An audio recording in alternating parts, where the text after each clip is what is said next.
Turbo and 2K show.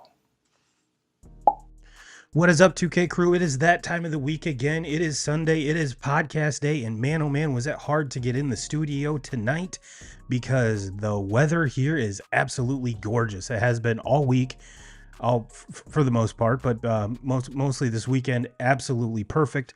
If you could tell me that the weather would be like this every single weekend here in Michigan, I would be ecstatic. I'm not a big fan of the snow, but I digress. We do live in Michigan. It is kind of a norm around here. But yes, we are live over on our Facebook group page, our YouTube, our Twitter, as well as over here on TikTok. So welcome, ladies and gentlemen. I can't wait to get into it.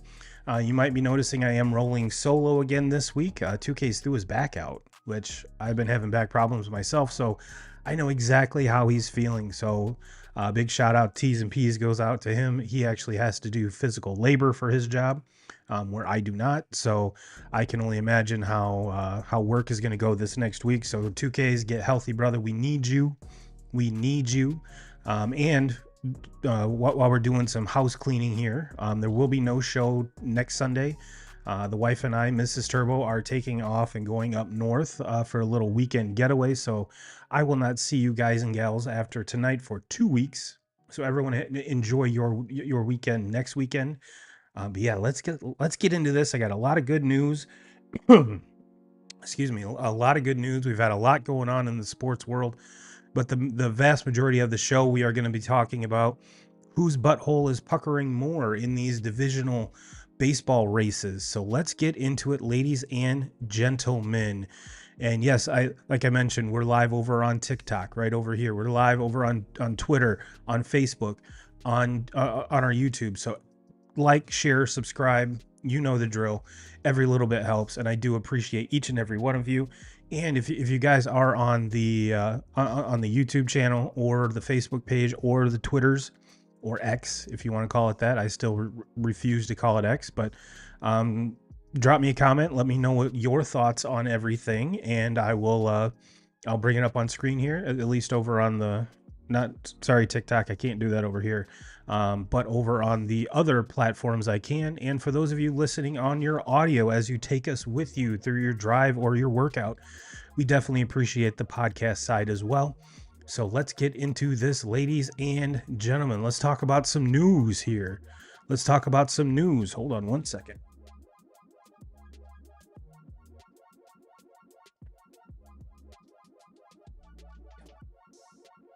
There we go. My phone was trying to act as a camera. We don't need that. We don't need that. Yeah, let's talk about some news. First and foremost, the Olympics are done. This Olympics had me kind of feeling kind of weird. I mean, it was a great showing by the United States. As far as the medal count is concerned, we had 126 total and 40 golds. The 126 was the most by any country. The 40 golds was tied with China for the medal count. So there is that. But in other news, stay tuned to the end of the episode because we got some fantasy football talk. Our annual fantasy football challenge here for the podcast. We're going to set the date and time. So hang in there for that. I can't wait for that. And just to kind of give you an update before we jump into the news, we have 12 days before college football starts. We've got 25 before the NFL starts. And I believe high school football here in Michigan I believe it starts either this week or next week. So football is around the corner, ladies and gentlemen. Yes, we will be still highlighting, excuse me. We will still be highlighting the MLB as well as getting college and pro football ready to go. And we might have a few special guests here. So fingers crossed. I don't want to put anything out into the atmosphere quite yet because nothing set in stone.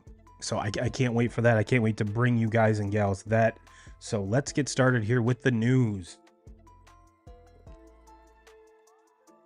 Like I said, we've got, let's talk about some Olympics here real quick. The men's basketball and women's basketball both brought home golds. I believe both those games were a little bit tighter than either of those teams were really anticipating, but they played France on both sides. The French team played well on both sides, but the United States came out with a victory on both sides. But this is a tweet from Tyrese Halliburton. It says, when you don't do anything on the group project and still get an A. Now, excuse me. He did play some minutes. So it's not like he didn't do anything for the team. But it's kind of cool that, with all of the all the news and racket about how Steve Kerr is playing or not playing players, Jason Tatum in particular, that Tyrese Halliburton kind of knew his role, kind of knew where he was going and what to expect out of the whole experience. So I'm glad to see that, and it's not like he just rode the bench the entire time. He did get some run, he did get some play, get some action, if you will. But let's stick to basketball here. The big three of LeBron, Curry, and Durant were kind of the elder statesmen here with his team, and rightfully so. And they garnered a lot of the attention. And if the United States were to lose they would garner a lot of the responsibility of the loss as well. And I found this. This is a tweet from House of Bricks over on Twitter. Says this is wild, and it's a graphic that has LeBron, Durant, and Steph Curry in a picture. It says $311 million combined on and off court earnings in 2023. The other half of the graphic is Michael Jordan. It says $329 million Jordan's earnings from Nike in 2023. So these, the three gentlemen that we just talked about are playing, and that's what they earned on and off the court. And Jordan's sitting here big dick and going, I'm getting paid $329 million just from Nike, and I'm not even playing. So just kind of give you an idea where the money's going, who's, the rich are getting richer. But as far as Jordan being the GOAT on the court, man, oh man, it's hard not to think about him as being like the player financial GOAT off the court as well. So kind of a big shout out to him. Let's see. I think that's all of the basketball here. So let's talk some baseball. This one's here is near and dear to my heart, being a Red Sox fan. This is from Boston Sports Gordo over on Twitter. Breaking: all three of Marcelo Meyer, Roman Anthony, and Kyle Teel have been promoted to AAA Worcester, not Worcester, but Worcester, together per source here, one step closer. And this is kind of the big three that the Red Sox have kind of been banking on to be that next generation of great players to make this team relevant and a perennial playoff team. So the team, the big league team itself is extremely young. These guys are even younger. So I'm really excited to see where this team is moving, where it is moving forward. And now we just need to get some pitching. Now the Red Sox just need to get some pitching. That's kind of what's been holding them back. Post All-Star break, they have like the worst or second worst ERA in baseball post All-Star game. The only one that's worse is the White Sox. So let's talk about these White Sox. Here's one right here. As you know, they were having a historically long losing streak here, and this is from Baseball Doesn't Exist over on Twitter. It says, if you bet $100 the White Sox would lose on July 10th, took that money and bet them to lose the next day, and keep repeating every day until today, which was 5 days ago, when they won their first game, and I believe it was 22. This was the 22nd game they finally won. It says you would have made $765,405 in 27 days, which is insane. Now, if you were that's a whole lot of money. But on day 22 or that game 22, if you would have rolled that in, you would have lost it all. And to be honest with you, I would have pulled that bet, when they started playing the A's, because the A's are a bad team as well. And this losing streak, however, it wasn't quite the record breaker. It was the record breaker, I believe, in the American League, but not MLB. But yeah, this was bad enough for the manager to get fired. And you might be sitting there thinking to yourself, well, Turbo, if you lose 21 games in a row, how in the hell would you keep your job? And I wholeheartedly agree there. But would you want to be like the interim manager in like game 16 out of this run? I sure as hell wouldn't have. I wouldn't want to take the reins right then and there. Get the hell out of here. No, he got us into this. Let's see if he can get us out of it. And he did, and then lost his job. That being said, now Grady Sizemore is, yes, the same Grady Sizemore from Cleveland. Grady's ladies can be excited once again because he is the acting manager of the Chicago White Sox. However, someone has thrown their hat into the ring of this coaching search, and it would be Jose Canseco. Jose retweeted a tweet from Fox Sports MLB, says, who should manage the White Sox next season? And he responded, Jose Canseco. So, I mean, yes, it is kind of a radical idea to think that, Jose Canseco is going to be just an MLB manager, having no managerial experience that I'm aware of, and just being like, what the hell? Which in this case, I mean, it seems wild, but is it that far-fetched for the White Sox to do this? I mean, yes, they hired a 99-year-old Tony La Russa again. They have Ozzie Guillen saying, well, if they hired this guy this season, why was I passed over? I'm the one that brought the World Series here. Why am I getting passed over? And now we've got Jose Canseco saying, yes, I will throw my hat into this ring. And just how hilarious would that be? To me, that would be worth the price of admission right there. Seeing old Jose getting behind getting behind the bench. Now, I have a feeling he would be jersey, spikes, whole 9 yards. Love every part of that. However, it does seem a little ridiculous that Jose would pop in there. But like I said, it's the White Sox. You never know. You never know with this team. Never know with this team. And I know I have another one in here somewhere. Maybe I don't. What is this? Nope. Since we got this up, this was 4 days ago. Fox Sports MLB on this day in 2007. I almost said 2007. That would be absolutely ridiculous. Barry Bonds became the home run king. So in 2007, I almost did it again. We had a new home run king, however you want to mix it up and dice it. But he is the home run king. And in 2007 is when that happened. I just thought that was kind of cool. Let's talk about some. Oh, I did forget one basketball thing here. So let's go to this because this is something I found was extremely cool. Kobe Bryant's stories and motivation on Twitter said jobs finished. USA wins gold 8-10-24. Now, what do those numbers mean? Well, Kobe wore all three of them. 8 with the Lakers, 24 with the Lakers, and 10 on the Olympic team. So, ironically enough, US wins gold on 8-10 of 2024, kind of paying an homage to, I'm sure that's not why they did it, but it's just a really cool coincidence that 8-10-24 are the three numbers that Kobe wore. Just kind of a cool aside. But yeah, let's switch gears back to baseball. This is from Nugget Chef at J Hey Kid. Juan Soto is currently on track to be the 5th left-handed batter to produce multiple seasons with at least 180 OPS plus by his age 25 season in the live ball era, which is since 1920, along with Ted Williams, Lou Gehrig, Turkey Stearns, and Oscar Carlson.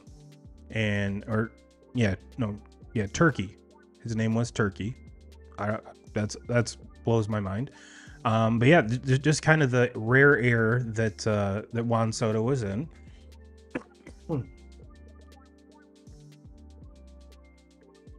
I apologize. My allergies have been acting up like mad this past week, so like I said, I do apologize. Hang in there with me. We'll power through this.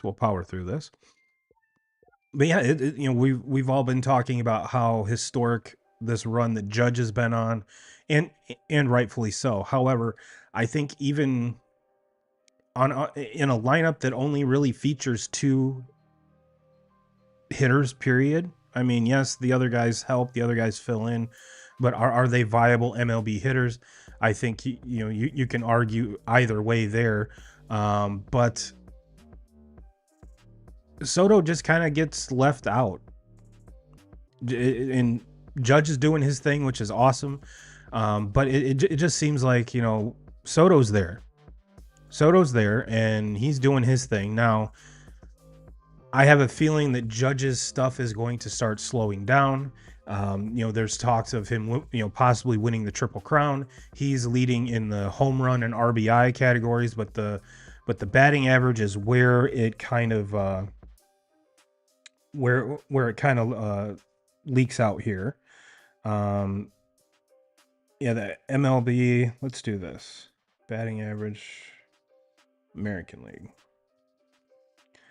In the American League, Bobby Witt Jr. is leading with he's hitting 347 after a monster, past 2 months, it seems like. And Aaron Judge is at 328, Stephen Kwan 325, Vladdy Jr. 319, and Yordan Alvarez is at 307. Now, like I said, and he's leading the home run race. He's at 42. Anthony Santander is 25. Come on. Come with me here. And as far as RBIs, he's at 106, and Jose Ramirez is at 97. So he's got a sizable lead in those two categories. However, the thing coming down to it is, are people going to pitch to Aaron Judge? And I think the answer is no. I think he's going to get, start getting the Barry Bonds treatment as well as he should, because that's just the type of hitter that he is. And whereas when Bonds was doing his thing, we kind of talked about in 2007 what happened. He hit well over 300. Had an on-base percentage of damn near 500, because it seemed like he was getting walked, if not intentionally walked, 1, 2, 3 times a game. So I have a feeling that we're going to start seeing this treatment to Judge, and so you're putting all of the pressure on the number 4 hitter. Now, I think one thing that could help with this is that if you flip-flopped Soto and Judge in the lineup, where you had Judge hitting second, Soto hitting third, I think that would help out a lot, just because he would see better pitches. Because are you really going to walk him to go to get to Soto in a big spot? I mean, maybe, but with the graphic that I just showed about what Soto's doing, I mean, that's a 1-2 punch that is, it's been proven all year long and thankfully both of them have been healthy. And I say thankfully because even though I'm a Red Sox fan, I love to watch Aaron Judge play. I love to watch Juan Soto play. So it's kind of with a heavy heart that I say that, but still, it's just awesome. It's just awesome. So, and the idea has been kicked around by the Yankee staff, I'm pretty sure all season long. So I have a feeling that here soon that's actually going to come to fruition, because you'd be silly in a big spot in a big game to pitch to Judge and then take your chances with the 4-hole hitter. Because I mean, any one of the other guys on that team, I'm not afraid of. Even if it is Stanton. Stanton strikes out too much. He doesn't get base hits like Judge does, like Soto does. He doesn't work counts like Soto does. So yeah, I'm not really. If Stanton's the one to beat me, okay, so be it. But Judge will not beat me. It just can't happen. It just can't happen. Let's see here. You guys and gals remember Big Al? We're just getting into the Little League World Series, both baseball, softball. Watched a little bit of the softball today. Excuse me. A little bit of the softball today, but remember Big Al? They're doing the little pre-game interviews. He says, "My name's Big Al, and I hit dingers." And sure as shit, when he got in the Little League World Series, he hit dingers. Well, he's still doing it, and this is a picture of him, many years ago. This is from Baseball's Greatest Moments over on Twitter. Big Al still out here hitting dingers. I love it. I love it. And if you find the tweet, there's video for both of them. So I highly recommend kind of getting on there and just because he's still doing it. It looks like he's in high school now. But yeah, Big Al is still out there hitting dingers, and I love every bit of it. And let's see here. Oh, here's some other news. We're switching gears here to college football. This is from Pete Thamel. International recording artist Pitbull is purchasing the naming rights to FIU's football stadium. He's expected to pay the school $1.2 million per year for the next 5 years to change the name of FIU Stadium to Pitbull Stadium per FIU board documents.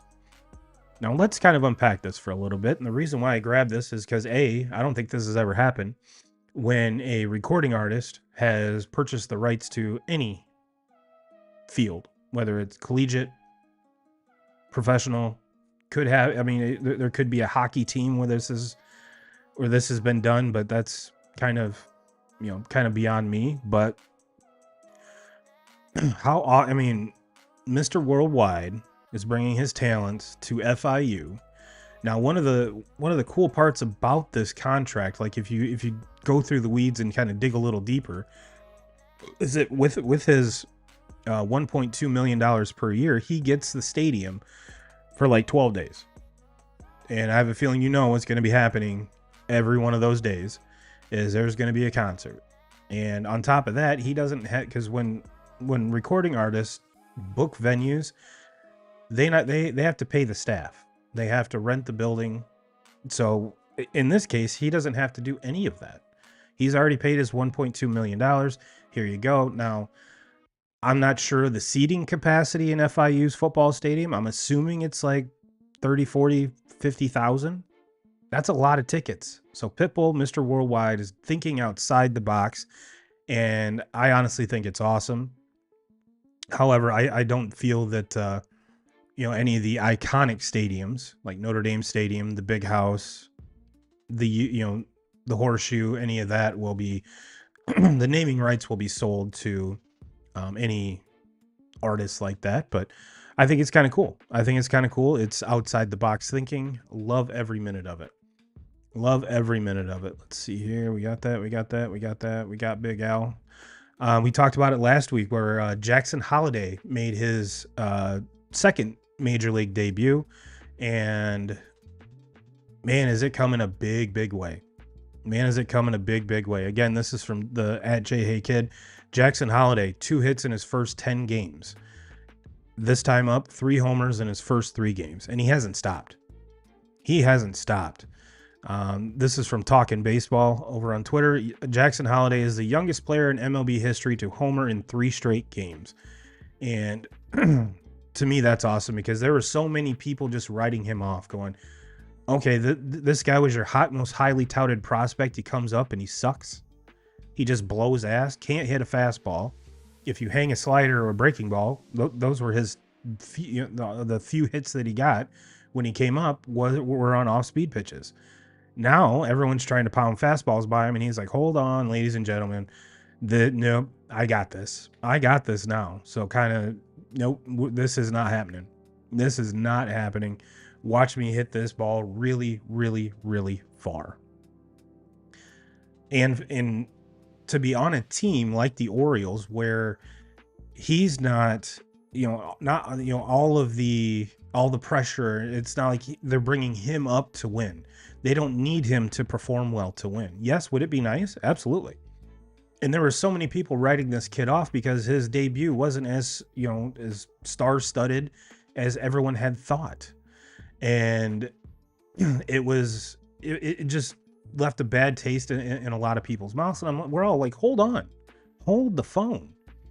If you remember right, Mike Trout was sent down after his initial call up. And we kind of see how that worked out.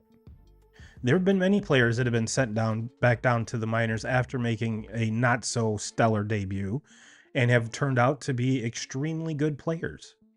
Take, for instance, Max Scherzer. When he came over from the Diamondbacks to the Tigers, in that trade, he was a bullpen arm. He was not a starter. He was a bullpen arm. And his first handful of appearances with the Tigers sucked bad. So they sent him down to the minors, came back, kind of fixed everything, came back, and we see what that did. So when everyone was just going, oh man, this kid stinks. I can't believe that we're actually watching this. You're blowing smoke up our ass the whole time. And yeah, he really is actually good and very good. And to add on to it, he's 20 years old. What were you doing at age 20? I know what I was doing. And it was far, far, far fetched from what Mr. Jackson Holliday is doing. So I think the Orioles are, in this day and age, I think they're happy that they hung on to him because he was one of the big pieces that everyone was wanting at the trade deadline. And I think the Orioles are looking back going, yep, we made the right decision. And if they traded him, this whole, like the past 4 or 5 studs that they've had all look alike. So you'd be breaking up that group of folks. So it doesn't really make any sense to trade him because you'd have to go find another one that looks just like him. And if that's the Orioles' way to draft, they're doing a hell of a job. So I really can't fault them for it. But no, like in 2Ks and I have, pounded this drum for a long time. Ever since he was initially sent down, it's like, yo, calm down. This kid's going to be fine. This kid's going to be fine. Speaking of guys not being fine, this is, again, from Baseball Doesn't Exist over on Twitter. Shohei Ohtani and Aaron Judge have hit 109 homers since Anthony Rendon hit one. Now, if you remember back in the offseason, there was a big scuttlebutt or, a big to-do about him saying, baseball's my job. I like to go play. I don't like to go play. It is my job. It's not, I don't live for baseball. It's just a paycheck. And that rubbed a ton of people the wrong way, myself included. I'm like, yo, for one, this guy is hurt all the time. And when he would, he kind of made his name for himself with the Nats, signed that big contract with the Angels. He was supposed to be, that third piece to the puzzle, along with Pujols and Trout, to kind of take that team, postseason and beyond. As we all know, it's it's been documented forever that never happened. None of that happened, and a lot of it was because of Rondon being hurt or playing extremely bad. So I have a feeling if the Angels could take back one of the contracts of those three, being Pujols, Trout, or Rendon, they would gladly take that Rendon contract back and just cut ties and never do it. So just kind of an interesting snippet here that two guys have hit over 100 home runs since Rendon has hit one. It's not a good look. Not a good look at all.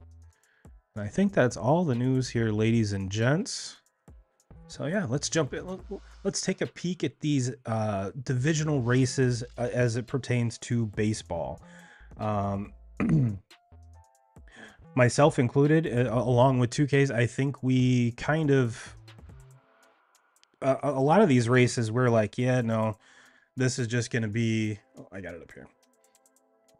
This is just going to be, they're running away with it. There really isn't any point in covering any of this. Well, a lot of these races have tightened the fuck up really quick. Let's talk about the AL East.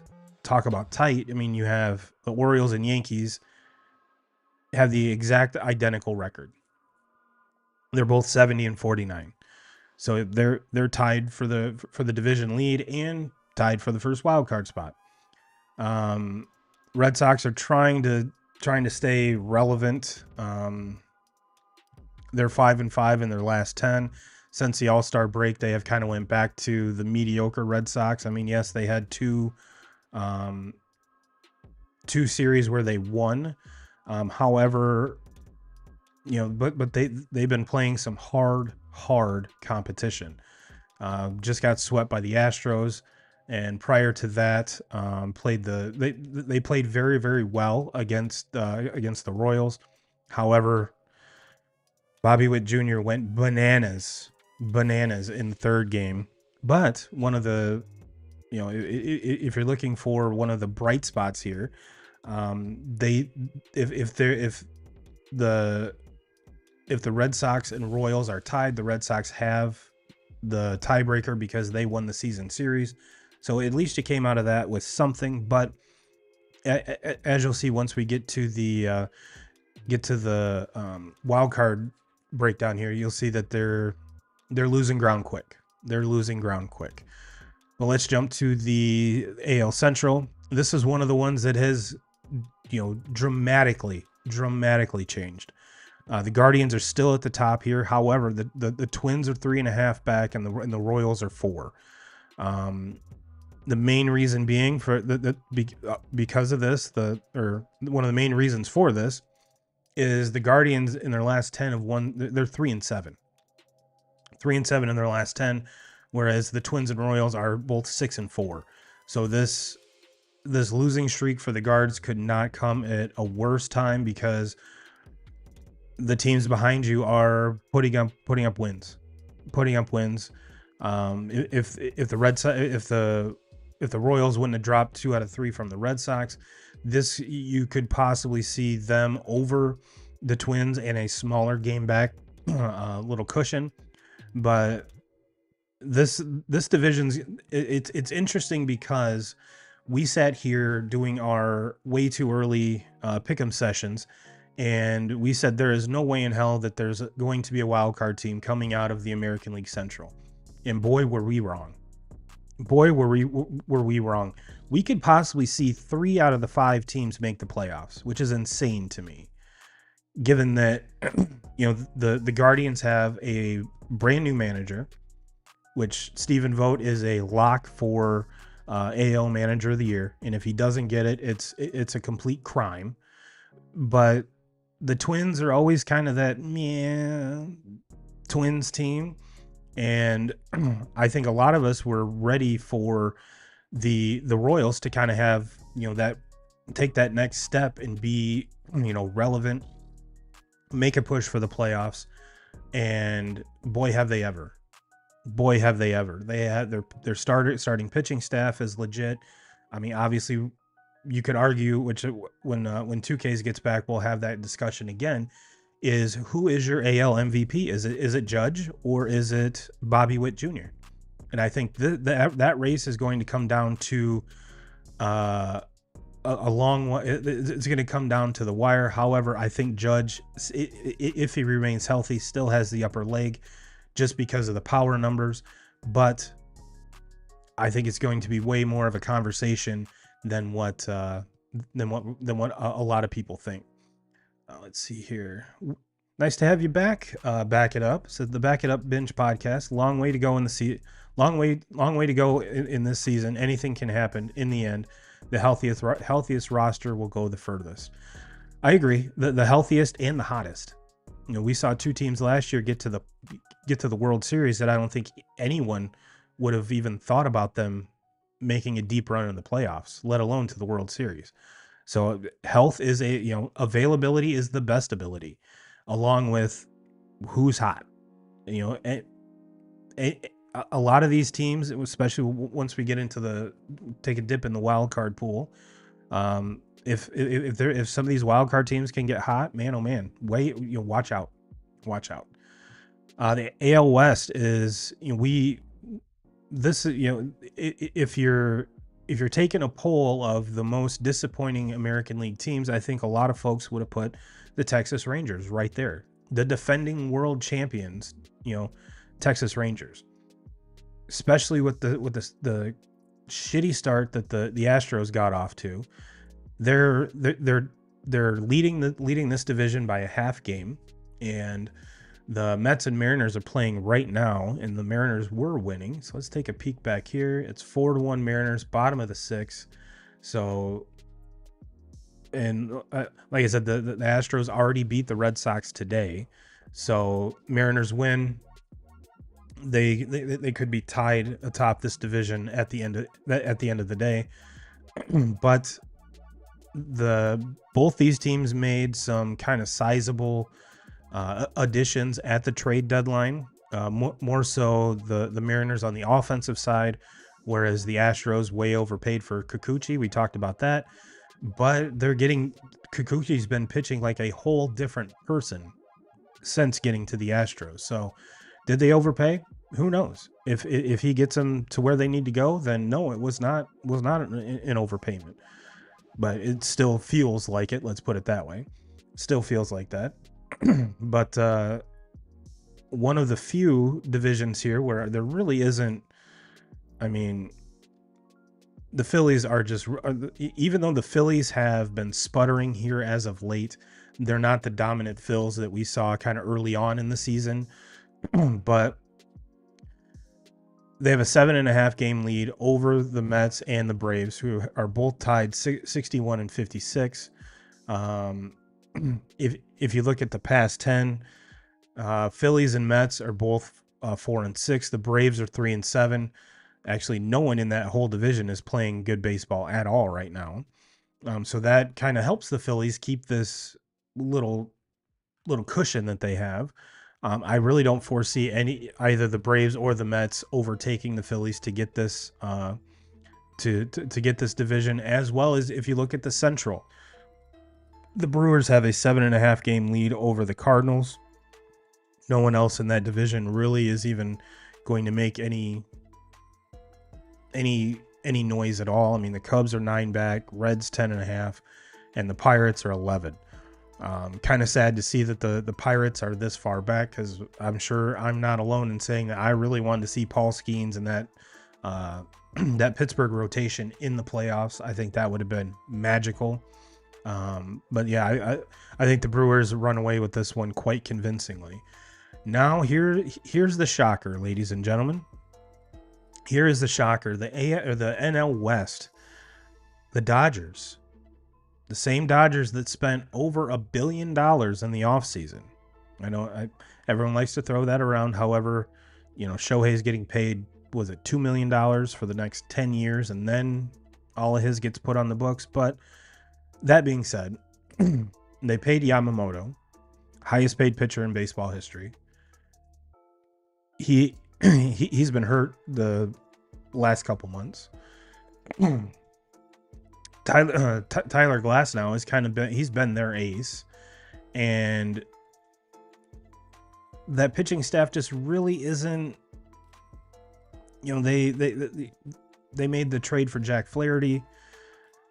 Who knows if that momentum continues? Who knows what, when it does get closer to the playoffs, how he's going to perform. But ultimately, this team is on a 3-game winning streak, winning 6 of their last 10. The Diamondbacks are 3.5 back, as well as the Pirates or the Padres, pardon me, are 3.5 back. Both those teams are 8-2 in their last 10. So these two teams are catching fire at the right time. Getting back to the conversation I was having with Back It Up Binge podcast, he said health, which is true. However, momentum plays a huge part of this. And if you're now, you could ask yourself the question: are the Diamondbacks and Padres getting hot too early to make that play? Once they get in the playoffs, is that momentum going to be fizzled? In my opinion, there really isn't a right answer to this, because if you need the momentum to get into the playoffs, cool. And then if it fizzles, okay, I get it. But if you're trying to save that momentum for the playoffs and miss the playoffs altogether, then I think it's all for naught. So this is the one that I'm keeping the most track of, because it's 3 teams rather than 2. And like I said, the Diamondbacks and Padres both are just they're 2 of the hottest teams in baseball right now. They're the only teams 8-2 in their last 10. The Astros are the only ones that are 7. No, sorry, the Cubs are too. Cubs are 8-2 in their last 10. But I believe at least 3, if not 4 of those were playing against the White Sox, which we previously talked about. So I said all of that to kind of say this. And crap. If you look at let me move this over here. If you look at the percentages to make the postseason, just the percentages to make the postseason, and this is from Fangraphs, we've got the Yankees and Orioles at pretty much locks at 99. The Yankees are 99.6. The Orioles are 99.0 to make the playoffs. So I think it's safe to say that those teams will make the playoffs. The Red Sox percentage to make the playoffs is 37.1. And if you remember back, I mentioned the 2 teams playing in the World Series last year. I believe the Diamondbacks had a 14 point something chance to make the playoffs. So if numbers tells you anything, they're really, unless you're at a 0 like the White Sox, some weird stuff can happen. Now speaking of the White Sox, let's take a peek at the Central. The Guardians are, excuse me, 93.2% to make the playoffs. Twins 82.4, and the Royals are 61.9. And AL West, the Astros are 63.8, Mariners are 54.5, and we go to the National League. The Phillies are 98.6, Braves 58.2, Brewers are 93, Cards are 13.5, and Fangraphs still really likes the Dodgers to make the playoffs, which rightfully so. But they've won this division, seems like 10 or 12 years in a row. They have a 71.4% chance to win the division and a 99.2% to make the playoffs. The Padres are 87.8% to make the playoffs, and the Diamondbacks are 84.3. Now I had this up here.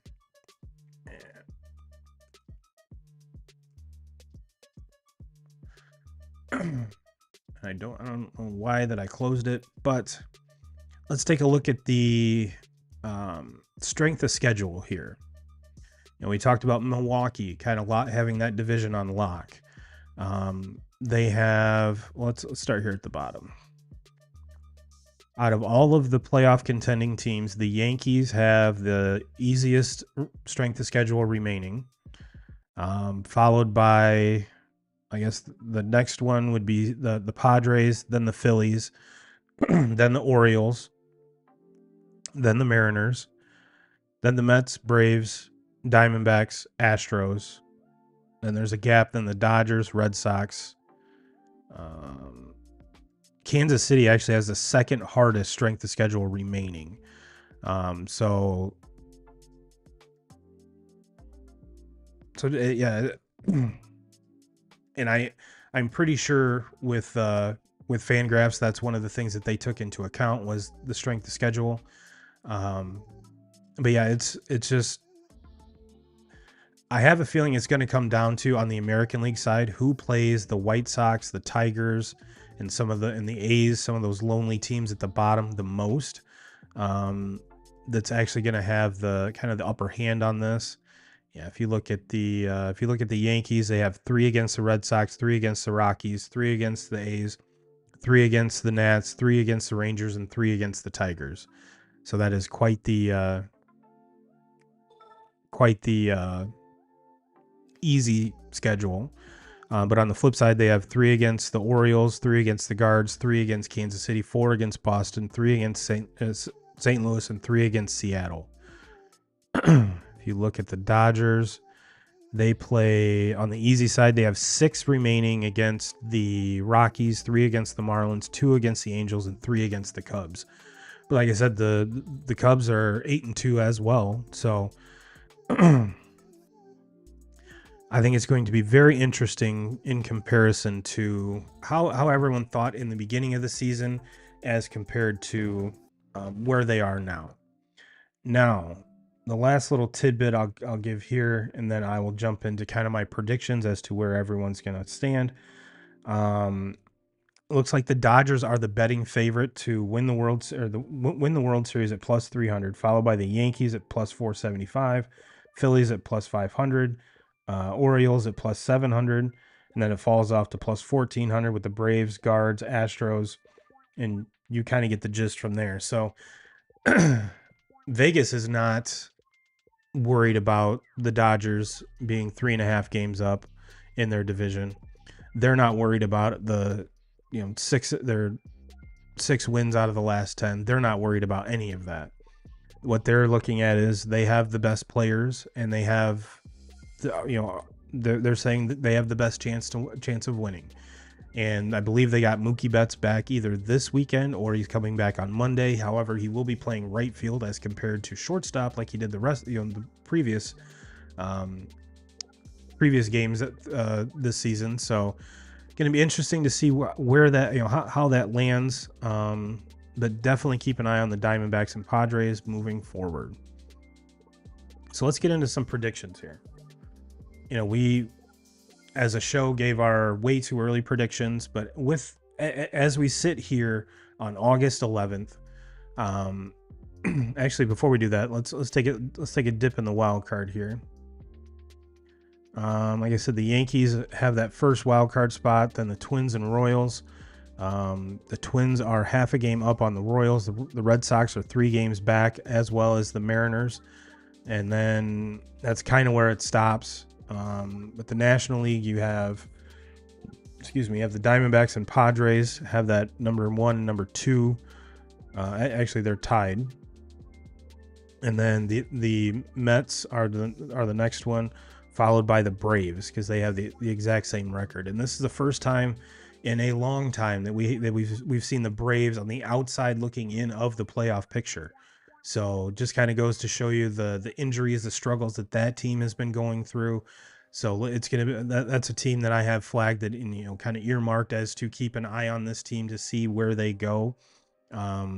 But I have a feeling that they're going to make some noise here moving forward, just because they are the Braves. I don't think this is just going to, they're not just going to roll over and die. But yeah, that's all right, let's go back to the standings here. Let me look at this remaining schedule here. I mentioned that the Yankees had the easiest schedule moving forward. It is not, and Baltimore's is fairly similar. I mean, they're 0.02. They're 200ths of a point away in winning percentage. So I'm just gonna call that a wash. I know there's probably a lot more analytical people that are like, well, Turbo, don't. It's 2 100ths. It really is. It really is. Let's just call a spade a spade. Let's just say they're pretty much even. Now, how many times do they play each other? They only have 3 more games against each other. Baltimore has 7 against the Red Sox, whereas the Yankees only have 4. So the Red Sox could play quite a bit of a spoiler here. And they tend to not play well against the Orioles, but they play extremely well against the Yankees. So this could be huge. The Red Sox could not only kind of determine who wins the division, but they could also go a long way in determining whether or not they're going to make the playoffs as one of those wild card spots. So I'm actually going to pick the Orioles to win this division. Obviously, the Yankees will be firmly in one of those wild card spots. The way Boston's playing right now, I'm not too confident. Not too confident in them getting one of those wild card spots. Their pitching is taxed. It's like they've run out of gas, and I hope that I'm wrong. That's the feeling that I get, is they've just run out of gas. As far as the Central is concerned, I'm still sticking with the Guardians winning that division. The Twins and Royals it's going to go between those two, and the Red Sox is going to be a fight for the remaining 2 wild card spots, because like I said, the Yankees will get one of those. And then taking a look at the West, so much of me wants to say the Astros, just because the Astros are the Astros and what they've done in the past, but it's just not the same. It's just not the same. If more of their pitching staff was healthy, which they would probably not even be in this spot if their pitching staff was healthy, but I think that's what's kind of driving this team and the record. But shit. Give me the Mariners. I love what they did with the additions. The Randy Arozarenas of the world. That pitching staff is too good to miss the playoffs. So give me the Mariners on that one. The National League East, the Phillies are running away with that one. The Central, the Brewers are running away with that one. The Dodgers, I do think the Dodgers will still win this series, or win this division, but the Diamondbacks and Padres will both get a wild card spot, and I gotta believe the Braves will get it. I have to. I have to. The Braves are the Braves for a reason. So even though I'm not super confident, not confident at all, if they were playing better baseball leading up to this, it would give me a little bit better feeling, because it is not a good feeling over here. But there's just too much. Yes, they've lost a lot of talent due to injury, but there's still a ton more. And even getting back to the Red Sox, we talked about the big three being moved up to AAA. Well, you still have Tristan Casas waiting in the wings, down there doing his rehab. So what difference is he going to make once he gets healthy and gets put back in this lineup? They're getting bullpen help off the IL. How are they going to look? We've still got Liam Hendricks that we got in the offseason, knowing he was going to be not play for the vast majority of the season, if at all. And then there's even rumors of Trevor Story making a comeback this season. So there's a lot of what ifs in Boston, and if it comes down to it, there will be a lot of happy Red Sox fans. But as it sits right now, like I said, we're doing this on Sunday, August 11th, 2024, and I'm not super confident. I'm not. I hope they change my mind. And yes, I know it might be kind of a kind of knee-jerk reaction just because they got swept by the Astros this weekend. But man, that pitching staff looks gassed. They look gassed, and there are a lot of young kids. I know they traded for Paxton to kind of eat up some of these innings. But man, oh man. I think that's it for the predictions here. Now I kind of teased it at the beginning. Fantasy football. I know there's a lot of people, everybody plays fantasy football these days, but we've been doing this every year that we've had the podcast. I believe this is year 5. I think I'll have to go back and check. I think this is year 5, but the fantasy football draft date is August 24th at 3 p.m. It will be a live draft on ESPN, like we've done in the past. And I'm almost positive that all the spots are filled, but if they're not, the 2K crew will be the first ones to get the invite to that. So if you're not on our Facebook group page, it's facebook.com/group/2K crew. Get in there, get active, and that's it. I'll post more about it in the group as far as the cost, how to pay for it, and we'll even make like an event so no one misses it. But yeah, 2Ks and I talked about it, and it's August 24th, 3 p.m. Cannot wait. This is one of my redemption tours. I had a very good draft last year. Just barely missed the playoffs. So this is the year. This right here is the year. So I cannot wait for that. Everyone loves fantasy football. It's one of 2Ks likes fantasy football. I think he loves drafting his team more than he actually likes playing. So that's kind of him.